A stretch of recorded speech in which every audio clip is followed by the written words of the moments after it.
পিঠা সারা বছরই খাওয়া যায়, কিন্তু কিছু পিঠা শীতকালেই ভালো লাগে। তো আজকে আমি একটা ট্রেডিশনাল পিঠার রেসিপি শেয়ার করব, যেটা কিনা শীতকালে সবার ঘরে ঘরে তৈরি হয়। তো নারকেল কুড়ানো দেখে আবার ভাববেন না যে ভাপা পিঠা বানাচ্ছি। তো আমি আজকে ভাপা পিঠা বানাবো না, নারকেলের পুর ভরে একটা পিঠা বানাবো। এই পিঠাটা কিন্তু খুবই মজা, চালের গুঁড়া ছাড়াই আজকে আমি তৈরি করব।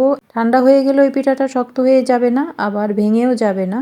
তো পিঠার পুরের জন্য আমি নারকেল আর খেজুরের গুড় একসাথে জাল করে নিয়েছি। এবার ডোয়ের জন্য এখানে আধা কাপ পানি, স্বাদ মতো লবণ, 4 টেবিল চামচ দিয়েছি সুজি। যেহেতু আমি চালের গুঁড়া ছাড়া পিঠা তৈরি করব, তাই আমি সুজি দিয়ে ডোটা করে নিলাম। চুলার জালটা একেবারে লোতে করে সুজিটা পানির সাথে মিশে গেলে ঢাকনা দিয়ে ঢেকে চুলাটা বন্ধ করে দিয়ে গরম চুলার উপরে এটা কিছুক্ষণ বসিয়ে রাখবো। তাহলে এটা খুব সুন্দরভাবে সেট হয়ে যাবে, সুজির কোনো দানা থাকবে না, এটা সুন্দর মতো সেদ্ধ হয়ে একেবারে আটার মতো বা চালের গুঁড়ার মতো হয়ে যাবে। তারপর এখান থেকে বড় করে একটা রুটি বেলে নেব।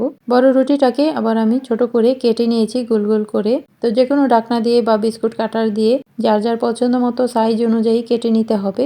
এবার এখানে পুর ভরে আমি সাইডগুলো মুড়িয়ে নেব। আর এই মুড়িয়ে নেওয়াটা খুবই সহজ। প্রথমে চাপ দিয়ে একটু সামনের দিকে এনে তারপর আবার এটাকে ভাঁজ করে দিলেই সুন্দর মতো এই ভাঁজটা হয়ে যায়। এভাবে বানিয়ে গরম তেলে মচমচে করে ভেজে নিলে হয়ে যায় মচমচে পুলি পিঠা। তো আজকে আমি বানাবো দুধ পুলি পিঠা। তো সবগুলো আমি একইভাবে ভাঁজ করে এই পিঠাগুলোকে আমি দুধে জাল করব। সেজন্য আমি 3 কাপ দুধ নিয়েছি। 3 কাপ দুধকে আমি আগেই জাল করে 2 কাপের মতো করে নিয়েছি। তারপর এখানে দিয়ে দেব আমি 2 টেবিল চামচ চিনি। চিনি দুধ আগে জাল করে তারপর পিঠা দেবেন, তাহলে আর পিঠা ভেঙে যাবে না। চিনিটা দেওয়ার পর পিঠা আর ভেঙে যায় না। তো আমি পিঠাগুলো দিয়ে আরো 5 মিনিট জাল করব। 5 মিনিটেই পিঠাগুলো সেদ্ধ হয়ে একেবারে সফট হয়ে যাবে। এবার দিয়ে দিলাম 1 টেবিল চামচ কোরানো নারকেল, নলেন গুড় দিয়েছি 1 টেবিল চামচ। খুব সুন্দর একটা ফ্লেভার হবে আর কালারটাও খুব সুন্দর হবে। আরও কিছুক্ষণ জাল করে তারপর আমি নামিয়ে নেব।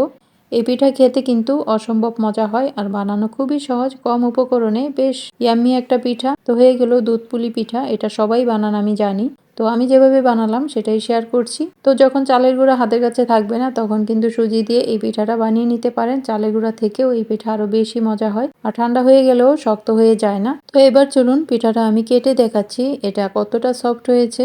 এই দেখুন, একেবারে এটা যখন খেতে থাকবেন পুরোটাই একবারে খেয়ে ফেলতে পারবেন, এতটাই মজা হয়। তো ভালো থাকুন। এরকম সহজ উপকরণে সহজ রান্না দেখতে চাইলে সাথেই থাকুন। আল্লাহ হাফেজ।